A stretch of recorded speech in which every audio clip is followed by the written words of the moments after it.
Saludos y qué tal a cada uno de ustedes desde aquí su espacio de punto sobre punto, donde exploramos los grandes temas de las Sagradas Escrituras cristianas en la Biblia. Soy el pastor Javier Díaz y les doy las gracias a cada uno de ustedes por conectarse con este programa. En nuestro último episodio, iniciamos una nueva serie de estudios sobre la vida y el ministerio de Pablo, el apóstol a los gentiles, como dice la Biblia. Su contribución e influencia en el cristianismo ha sido de gran ayuda y valor para los que seguimos sus escritos en el Nuevo Testamento. Después de su encuentro con Jesús, mientras perseguía a los cristianos que para él constituían una gran amenaza al judaísmo que él defendía con mucho celo. Como resultado de su conversión, Pablo experimentó una transformación en su manera de relacionarse con Dios. Como todo buen judío y que pertenecía al partido religioso de los fariseos, Pablo entendía que para estar en buenos términos con Dios y para así también obtener la salvación, él creía que debía someterse estrictamente a todo el cuerpo de leyes que encontramos en la Torá. Y la Torá significa los primeros 5 libros de la Biblia, del Génesis, de Éxodo, de Levítico y de Deuteronomio. Ahora bien, a través de su evangelio, Jesús le mostró a Pablo que el camino a la salvación no dependía de su obediencia a la ley, sino que esta salvación se obtiene por fe, ya que es un don que viene de Dios. De esta manera, entonces, Pablo aceptó el evangelio de Jesús, que él definía, como dijimos en nuestra anterior presentación, en Romanos 1:16, Pablo definía al evangelio como poder de Dios. Esa palabra poder en el idioma original, en el griego koiné del Nuevo Testamento, viene de dunamis, de donde nosotros conocemos la palabra dinamita. Así que para él el poder del evangelio era tan grande como nosotros pensar ahora en el efecto que produce una explosión de dinamita. Y él decía, el evangelio es poder de Dios para salvar tanto a judíos como a los no judíos. Y quiero decirte también a ti y a mí. Y ese es un descubrimiento que Pablo tuvo y que cada uno de nosotros podemos también compartir con él. En su tiempo había ciertos falsos maestros que iban por las iglesias diseminando la herejía, la falsa enseñanza de que nosotros obtenemos la salvación a través de las obras. En la epístola a los Filipenses, en el capítulo 3, verso 3, el apóstol Pablo hizo y hace hincapié en que no debemos poner nuestra confianza en la carne. De hecho, si alguien tenía razones, aunque equivocadas, para confiar en la carne, ese era Pablo. De hecho, la expresión obras de la carne era una manera negativa para referirse a cualquier cosa producida únicamente por el poder humano. Esto contrasta diametralmente con la transformación de vida obrada por el Espíritu Santo y las buenas acciones que el poder divino del Espíritu hace posibles. En fin, nada de lo que nosotros hagamos nos recomendará ante Dios. Y la razón es que, como dice el mismo Pablo en Romanos 3:23, por cuanto todos pecamos, estamos destituidos de la gloria de Dios. Así que nada de lo que hagamos puede compensar nuestra naturaleza pecaminosa. Es una realidad, entonces, que nuestro servicio cristiano para el Señor no puede ganarnos mérito alguno. Primero, porque Jesús ya ha pagado nuestra incalculable deuda de pecado. Y en segundo lugar, porque incluso las obras que produce nuestra fe las hacemos por su gracia y su poder. Eso es importante que echemos por delante. No hay ninguna obra que nosotros podamos hacer que no esté impulsada y producida por el Espíritu Santo. Interesantemente, encontramos una cita de esta escritora cristiana, Elena White, quien dijo que cuando hayamos hecho todo lo que podemos hacer, debemos considerarnos, como dijo Jesús, siervos inútiles. No merecemos el agradecimiento de Dios, pues solo hemos hecho lo que era nuestro deber hacer y nuestras obras no podrían haber sido hechas con la fortaleza de nuestra propia naturaleza pecaminosa.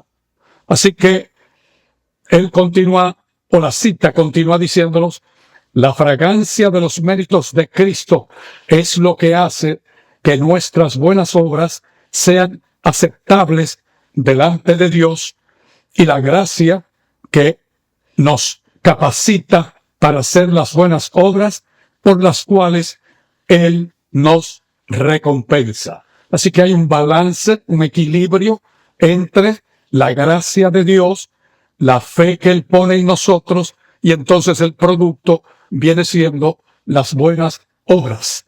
Pero es importante, como ella bien ha dicho, en nuestras obras no podemos darle ningún mérito de salvación, porque todo lo debemos a Cristo, que es el único que lo merece y a quien remitimos el verdadero mérito para nuestra salvación. En el caso de Pablo, entonces, sabemos que en el pasado él solía confiar en su propia justicia, como dice Filipenses 3:9, la justicia que viene por la ley. Y Pablo en ese entonces se gloriaba y pensaba que él, al ser estricto, obediente a la ley, entonces él podía recibir la justicia divina. De hecho, él pensaba que era irreprensible en cuanto a la ley, y por eso él podía decir, como el joven rico que se acercó a Jesús y le preguntó, Maestro, ¿qué tengo yo que hacer para obtener la vida eterna? Y el Señor le dijo, ¿conoces la ley? Y me imagino que él diría, esa es una pregunta fácil. El Señor entonces le listó algunos de los mandamientos de la segunda tabla, la que tiene que ver con el prójimo, y le preguntó si él no mataba, no mentía, no robaba, si no codiciaba. Y entonces él, muy jactanciosamente, le dijo, todo eso lo he guardado. Podemos decir entonces que Pablo podía decir, yo todo eso lo he guardado en términos de lo que manda la ley. Así que podemos ver que él necesita un cambio, y era urgente en su vida espiritual. Antes de su conversión, Pablo no era consciente, en realidad, de la profundidad y las implicaciones de la ley de Dios. Como dice en Hebreos 4:12, la ley llega hasta lo más íntimo de nuestro ser y discierne también nuestros pensamientos y las intenciones de nuestro corazón. Por eso Pablo entonces pudo decir que en otro tiempo yo vivía sin la ley, pero cuando vino el mandamiento, el pecado revivió y yo morí. Qué declaración más impactante esta, y que Pablo expresa admitiendo que cuando él pretendía que iba a alcanzar la justicia de Dios por la ley o el apego u obediencia a esta, él dice, la ley en un momento dado me enseñó el pecado y yo morí. ¿Qué quiere decir? Que la ley tiene una función que viene siendo revelarnos como en un espejo lo que es el pecado que nos caracteriza. Y Pablo se miró a sí mismo y dijo, pues entonces si esa es la función de la ley, estoy muerto. Pero no, la ley tenía su función positiva, no salvífica, sino como guía para llevarnos a Cristo. Ese fue el gran descubrimiento del apóstol. Así que cuando Pablo se dio cuenta de que lo que exigía la ley y de lo que tenía que hacer era realmente algo imposible para él, era imposible cumplirlo plenamente.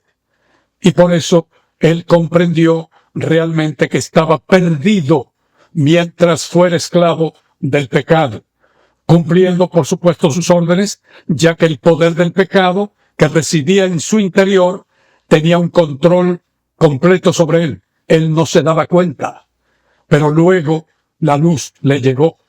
Es interesante ese capítulo 7 de Romanos, donde él transparentemente se nos presenta tal y como él descubrió que era. Él decía allí que cuando él quería hacer el bien, el pecado que había en él no se lo permitía. Y cuando no quería hacer el mal, el pecado que había en él lo impulsaba a hacerlo. Y en un momento dado tuvo que expresar, miserable hombre de mí, ¿quién me librará de este cuerpo de muerte? Y entonces a renglón seguido explicó, pero doy gracias a Jesús, porque en él yo obtengo la victoria, la justicia, la salvación. En fin, en esencia, el antiguo Pablo se apoyaba en la fe en sí mismo, en lo que él tenía por herencia, era judío de judío, era fariseo de fariseo, y en cuanto a la ley, como él decía, era irreprochable. Y entonces él entendía que podía alcanzar el cielo por sus propias fuerzas. Esa fue la gran verdad que lo liberó de que él no podía hacerlo sin la ayuda de Cristo. Y ahora nosotros encontramos que el nuevo Pablo se da cuenta de que la salvación proviene solamente de la fe en lo que Cristo puede hacer.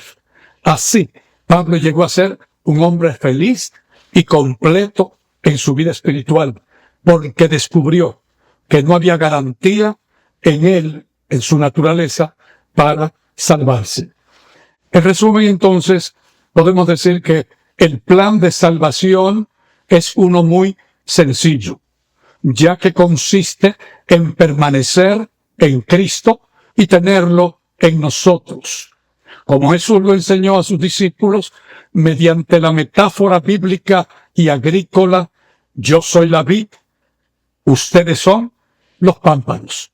El que permanece en mí y yo en él, éste lleva mucho fruto, porque sin mí ustedes no pueden hacer nada. El apóstol Pablo entonces reconoce que aún no había alcanzado todo lo que es posible en unión con Cristo. Y por eso él más adelante sigue diciendo que ya el pasado quedó atrás, ya que éste no puede ser modificado y todavía no es el final de la vida cristiana. Así que Pablo entonces nos anima a que nos enfoquemos en la recompensa final, la vida eterna. En resumidas cuentas, veamos entonces cuáles son las características del evangelio que Pablo predicaba. Y voy a dar unos cuantos puntos que podrían resumir esas características de su evangelio. En primer lugar, su evangelio se centraba en Jesucristo, en este crucificado, y también en el Cristo resucitado con el poder de Dios para salvación y es accesible ese evangelio por la fe y no por las obras de la ley.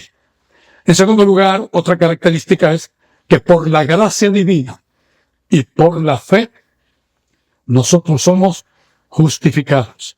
Y así podemos corroborar esta gran verdad en su epístola a los Efesios. Ese hermoso pasaje que también conocemos, donde él dice, porque por gracia sois salvos por medio de la fe. Y esto no de vosotros, pues es un don de Dios, no por obras, para que nadie se gloríe. Así que Pablo mismo está dando su testimonio. Ya yo no me glorío en las obras buenas que yo haga, porque todo el mérito es de Cristo.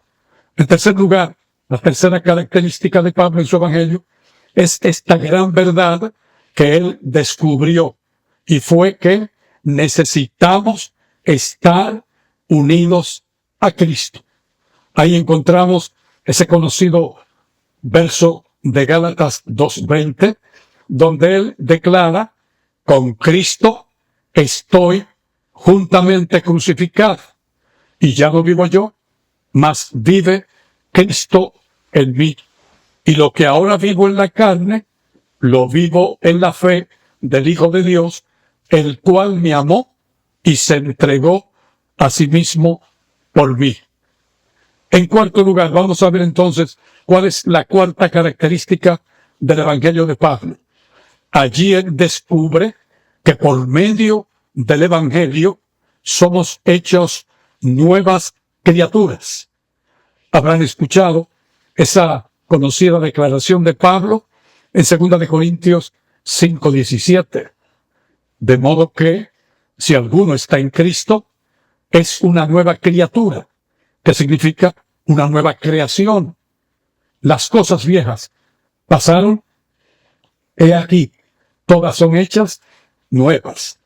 Así que, después de decirnos que en Cristo nosotros somos nuevas criaturas, entonces en el verso 18, él continúa diciéndonos, y todo esto proviene de Dios, quien nos reconcilió consigo mismo por medio de Cristo, y nos dio el ministerio de la reconciliación, que Dios estaba en Cristo reconciliando al mundo consigo, no tomándoles en cuenta a los hombres sus pecados.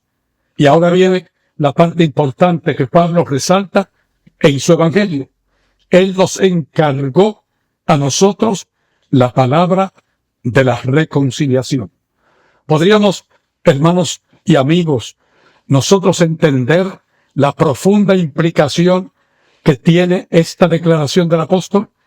Él nos dice que después de reconocer que Cristo es nuestro único Salvador, que su gracia y la fe que viene de Dios es nuestro ancla para poder agradar a Dios, entonces Él nos dice, ahora que tú como yo reconocí y descubrí esa fórmula, yo te invito a que te unas a mí para cumplir la misión que Cristo nos dejó. Ve y reconcilia al mundo con Dios por testimonio y por tu palabra. Así que, de la manera como Jesús le reveló a Pablo, la esencia y la belleza del Evangelio es que Él desea hacer lo mismo con nosotros, contigo y conmigo. Así que nos toca ser, entonces, canales de reconciliación en este mundo. Y mi pregunta para ti y para mí también, ¿aceptaremos este reto, esta invitación? Que así nos ayude el Señor.